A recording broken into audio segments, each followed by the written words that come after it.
ETF index mutual funds నేర్చుకుని stock మార్కెట్లో రాణించాలనుకుంటున్నారా? వెంటనే ఈ నెంబర్కి కాల్ చేయండి.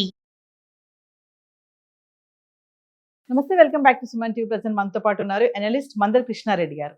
నమస్తే సార్. నమస్తే అమ్మా. సార్, సీనియర్ సిటిజన్స్ గురించి మాట్లాడుకుంటే 2026లో రైల్వే నుంచి ఒక అప్డేట్ అయితే వచ్చింది. సీనియర్ సిటిజన్స్ ఎవరైతే ట్రావెల్ చేస్తున్నారో వాళ్ళకి 2 మేజర్ బెనిఫిట్స్ అని చెప్పేసి ఒకసారి డీటెయిల్ గా మాట్లాడుకుంటే. కరోనా కన్నా ముందర రైల్వేస్ లో సీనియర్ సిటిజన్స్ కి మంచి బెనిఫిట్స్ ఉండేవి. కరోనాలో ఎత్తేసారు, మళ్ళీ ఇప్పుడు దాన్ని అమలు చేయాలని నిర్ణయించుకున్నారు. నెంబర్ 1 ఏమిటంటే 60 సంవత్సరాలు ఉండే పురుషులు కానీ 60 సంవత్సరాలు నిండాలి, కంప్లీట్ అయిపోవాలి, కంప్లీట్ అయి ఉండాలి. అంటే 61లో వాళ్ళు ఎంటర్ అయి ఉండాలి. రెండోది 58 సంవత్సరాలు నిండిన మహిళలకైనా సరే వర్తిస్తుంది. 60 సంవత్సరాలు నిండినటువంటి వాళ్ళకి 3AC వరకు, అంటే దాని కింద ఉండేటువంటి ఏవైనా సరే ప్రతి టికెట్ మీద 40% తక్కువగా డిస్కౌంట్ ఇస్తారు. 40% డిస్కౌంట్ ఇస్తారు.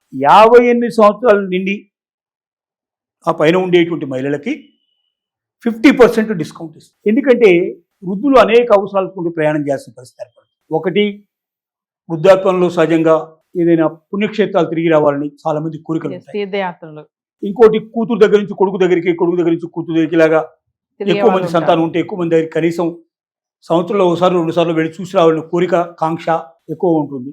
మూడోది, మెడికల్ ఫెసిలిటీస్ కోసం కూడా తమున్న నగరంలో, తమున్న ప్రాంతంలో మెడిసిన్ తనకు సంబంధించినటువంటి వ్యాధికి సంబంధించిన స్పెషలిస్టులు లేకపోవడం కానీ, లేదా గవర్నమెంట్ ఉద్యోగులు ఎవరైతే ఉన్నారో వాళ్ళకి ప్రత్యేకంగా కొన్ని సెంట్రల్ గవర్నమెంట్ కింద నడిచేటువంటి హాస్పిటల్స్లోనే మందులు ఇస్తారు ఫ్రీగా, కోటా.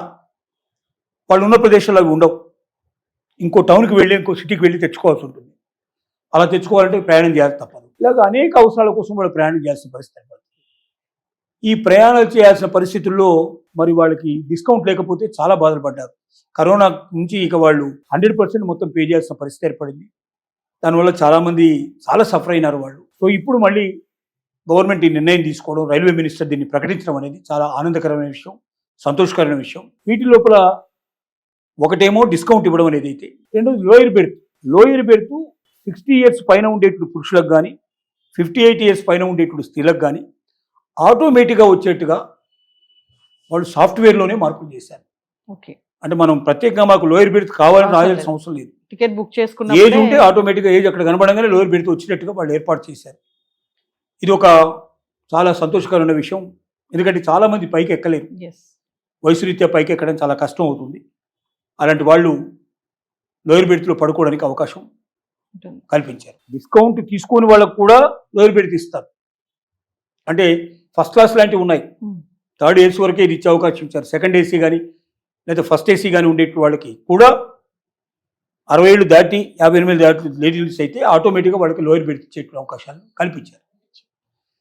ఇది కాకుండా వీల్ చైర్ ఫెసిలిటీ, వాళ్ళు స్టేషన్లోకి వెళ్ళంగానే అక్కడ కన్సర్న్ పర్సన్కి ఇన్ఫర్మేషన్ ఇచ్చినట్టయితే వీల్ చైర్ తెచ్చి వాళ్ళని తీసుకెళ్ళి ఆ బోగిలోకి ఎక్కించి తీసుకొచ్చే పరిస్థితి, మళ్ళీ అక్కడ దిగేటప్పుడు కూడా వాళ్ళకి అట్లాగా వీల్ చైర్ ఫెసిలిటీ ఇచ్చేటట్టుగా పాసిబిలిటీస్ కల్పించారు. మధ్యలో వీళ్ళకి ఏదైనా అయితే, వృద్ధులు కాబట్టి ఒక్కోసారి పడిపోవడానికి, ఒక్కోసారి స్పృహతప్పి పడిపోవడానికి, ఒకసారి సడన్గా ఏదైనా జబ్బులు రావడానికి అవకాశాలు ఉంటాయి. కాబట్టి మెడికల్ ఫెసిలిటీ కూడా ఆయా స్టేషన్లో దొరకడం. ఇప్పుడు కొత్తగా ఆలోచన చేస్తుంది ఏంటంటే, ప్రతి రైల్వేతో పాటుగా ఒక మెడికల్ పర్సన్ కూడా కనీసం ప్రాథమిక చికిత్స చేసి ముందు ప్రాణాలు కాపాడగలిగేటువంటి పరిస్థితులు ఉండేవాళ్ళని కూడా పెట్టాలని ఒక ఆలోచనకు వచ్చింది. ఇంకా దాని ఇంప్లిమెంటేషన్కు రాలేదు, ఆలోచన మాత్రం చేస్తోంది డిపార్ట్మెంటు. ఎందుకంటే సడన్గా ఎవరన్నా పోతే అందులో డాక్టర్ ఎవరు లేకపోతే చాలా ఇబ్బంది పడే పరిస్థితి. ఒక్కోసారి డాక్టర్ ఉంటే కాపాడుతున్నారు, కానీ డాక్టర్ లేని పరిస్థితులు కూడా కొన్ని చోట్ల జరుగుతున్నాయి. నెక్స్ట్ స్టేషన్లో బండి ఆగేదాకా కొంతమంది ప్రాణాలు ఉంటాయి, ఉండవు. హార్ట్ అటాక్ లాంటివి వచ్చినప్పుడు చాలా ఇబ్బంది అవుతుంది. సుమారు 1000 మంది ప్రయాణం చేస్తారు ఒక ట్రైన్లో. మొత్తం టోటల్గా తీసుకుంటే 1000 మందిలో 2-3 కూడా ప్రాణాపాయ పరిస్థితులు ఏర్పడితే ఒక డాక్టర్ ఫెసిలిటీ ఉంటే బాగుంటుంది అనేది కూడా ఆలోచన చేస్తున్నారు. ఒక ఎంప్లాయీ అతను వేరే పనులకు కూడా ఉపయోగించుకుంటూ చేయొచ్చు. అంటే అతను డాక్టర్ కమ్ టికెట్ కలెక్టర్ కూడా కావచ్చు. ఇట్లా ఏర్పాటు చేసినప్పుడు ఏమవుతుందంటే, టికెట్ ముగించేసుకొని కూర్చుంటారు, ఖాళీగా కూర్చుంటారు.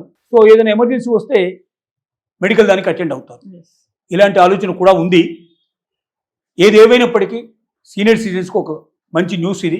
రైల్వే డిపార్ట్మెంట్ నుంచి అన్ని ఒక శుభవార్త కిందనే 2026లో మనం చెప్పుకోదగిన విషయం. ఇప్పుడు ఈ బడ్జెట్లో కేటాయింపులు జరిగాయి కాబట్టి March 1 నుంచి ఇవి ఏప్రిల్ 1 నుంచి అమల్లోకి వచ్చే అవకాశాలు పుష్కలంగా కనపడుతున్నాయి. Thank you.